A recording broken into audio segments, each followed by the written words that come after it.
Guys, स्वागत है आपका अपने यूट्यूब चैनल स्टडी विद अमन कुल में। आज हम लाए हैं director of education GNCT of Delhi की वर्कशीट नंबर 41 जो कि क्लास 9 के लिए है। सब्जेक्ट आपका साइंस है। डेट है जिसकी 18 अक्टूबर 2021। आप अपना नेम एंड अपनी क्लास टीचर का नेम लिखेंगे। आज हम force and laws of motion में थर्ड लॉ ऑफ मोशन के बारे में पढ़ेंगे। जिज्ञासा दीदी कहती हैं, you told me that forces always exist in pairs that work in opposite direction on two different object, but why is it so. यानी जो ज्ञान है वो पूछता है, जो फोर्स होती है, जो बल होता है वो अप्लाई होता है अपोजिट डायरेक्शन पे दो ऑब्जेक्ट का, तो ऐसा क्यों होता है। तो कहते हैं ज्ञान, it is true that force always exist in pair. यानी फोर्स जो है वो हमेशा पेयर में एग्जिस्ट करता है और दोनों अपोजिट डायरेक्शन में करते हैं।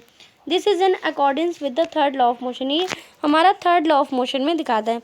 अगर हम थर्ड लॉ ऑफ मोशन यानी according to the third law of motion which when one object exerts a force on another object, the second object also exerts a force back to the on the first object। यानी first object से एक इधर से भी force आ रहा है और इधर से भी फोर्स आ रहा है।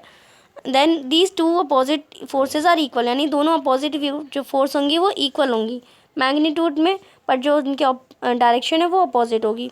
First force is called an action and जो फर्स्ट फोर्स है हम इसे एक्शन कहेंगे और सेकेंड फोर्स को हम रिएक्शन कहेंगे।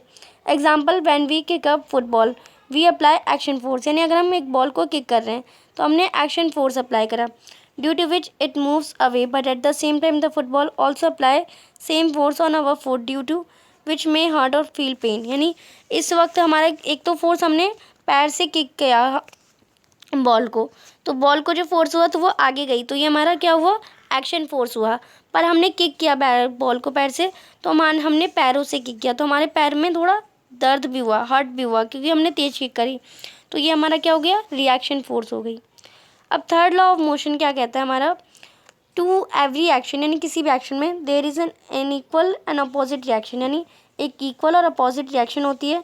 दे act on two different bodies, ये दो डिफरेंट बॉडीज़ पे होती है। यानी जो बॉल पे लगा वो हमारा एक्शन फोर्स था और जो हमारी पैर पे लगा वो रिएक्शन फोर्स था। Let us consider two spring balance A and B connected together as shown in the figure. यानी आप देखिए जो दो स्प्रिंग बैलेंस है वो दो एक दूसरे से कनेक्ट है।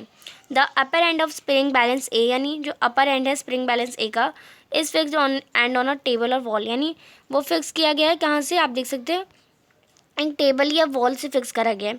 Keep them horizontally and pull stretch the upper end of spring balance B by hand. और उन्हें हॉरिजेंटली रखा है और जो बी का अपर पार्ट है उससे हैंड से खींचा जा रहा है।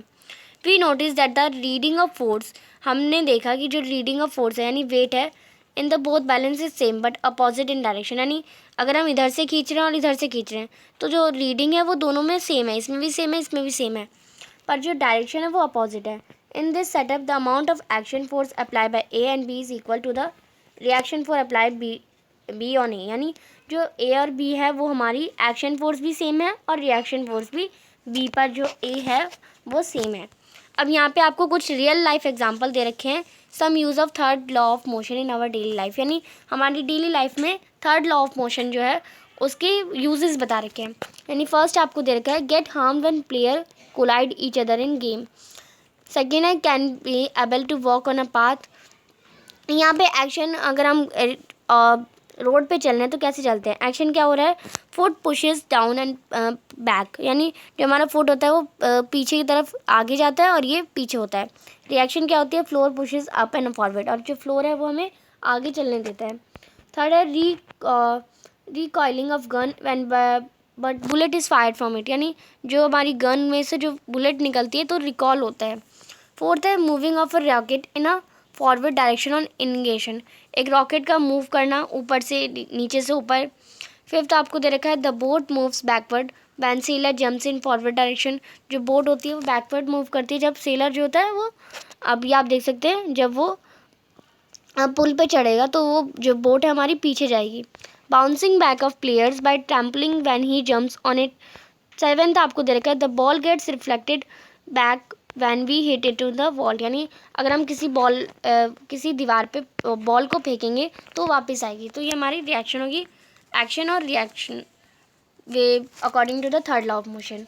आगे आपको check yourself, first question है, right third law of motion. आपको पूरा थर्ड लॉ ऑफ मोशन बताना है। तो एक ऑब्जेक्ट एक्सर्ट करती है अनदर पे and the other object also exert back, यानी दूसरी ऑब्जेक्ट है वो दूसरी फोर्स के साथ फर्स्ट ऑब्जेक्ट पे एग्जिस्ट करती है, इसे हम थर्ड लॉ ऑफ मोशन कहते हैं। क्वेश्चन नंबर 2 है, shall we ever be able to write if the force we apply on pen is not reverted back by the paper. यानी अब हम देखते हैं कि जो हमारा पेन है वो पेपर पे फोर्स कर रहा है, तो पर वो रिवर्टेड बैक नहीं होता है, क्यों नहीं होता? तो आप इसका आंसर करेंगे, if the paper does not resist the force exerted by us on a pen we would never have been able to write. यानी अगर पेपर जो होता है वो उसका फोर्स एग्जिस्ट नहीं करता तो हम कभी लिख ही नहीं पाते। Writing is possible due to friction which is a kind of force. जो राइटिंग है वो फ्रिक्शन के द्वारा ही पॉसिबल है, जो कि फोर्स का एक काइंड है। क्वेश्चन नंबर 3 है, why does a soldier hold refill on his shoulder before firing bullet from it. यानी एक सोल्जर होता है वो अपने शोल्डर पर बुलेट की फायर को क्यों रखता है? तो आप इसका देखिए, वॉक ऑन द पाथ तो हम थर्ड लॉ ऑफ मोशन के अकॉर्डिंग देखेंगे तो the rifle blows backward after firing the bullet. यानी जो रिफल है वो वापस आएगी अगर उसे हम फायर करेंगे। So a soldier hold on rifle on his shoulder before firing a bullet. यानी तभी जो एक सिपाही होता है या सोल्जर होता है वो रिफिल को अपने शोल्डर पे रखता है बुलेट को फायर करने से पहले। क्वेश्चन नंबर 4 है, right 3 uses of third law of motion in our daily life. तो हमने 7 यूजेस देखे, तो आप इसमें से कोई 3 लिख देंगे, walk on a path, writing with a pain on the notebook, या और थर्ड आपका bounce off the ball in a cricket. Question number 5 है, explain the process of walking with the help of Newton third law of motion. यानी आपको walking की जो process है उसे एक्सप्लेन करना है न्यूटन के जो थर्ड लॉ ऑफ मोशन है उसके द्वारा। तो इसमें आपका for walking we push the ground backwards with the feet. यानी अगर हम चलना देखें तो हम अपना जो ग्राउंड है उसे पीछे बैकवर्ड पुश करते हैं, due to which the ground also pushes us on forward. और इसकी वजह से जो ग्राउंड होता है यानी ज़मीन होती है वो हमें आगे के लिए फॉरवर्ड के लिए पुश करती है, एंड वी मूव फॉरवर्ड और हम आगे जाते हैं। This is we apply backward force on the ground with the feet. ऐसे ही हम अप्लाई करते हैं फीट से, अपने पैरों से बैकवर्ड फोर्स, और due to the third law of motion, और थर्ड लॉ ऑफ मोशन के अकॉर्डिंग जो ग्राउंड है वो फोर्स एग्जिस्ट करता है और हमें आगे मूव फॉरवर्ड करता है। Because of this process we start running continuously. और इसी प्रोसेस से हम भागना भी स्टार्ट करते हैं कंटिन्यूसली। तो ये थी आपकी आज की worksheet. Thanks for watching, bye bye guys.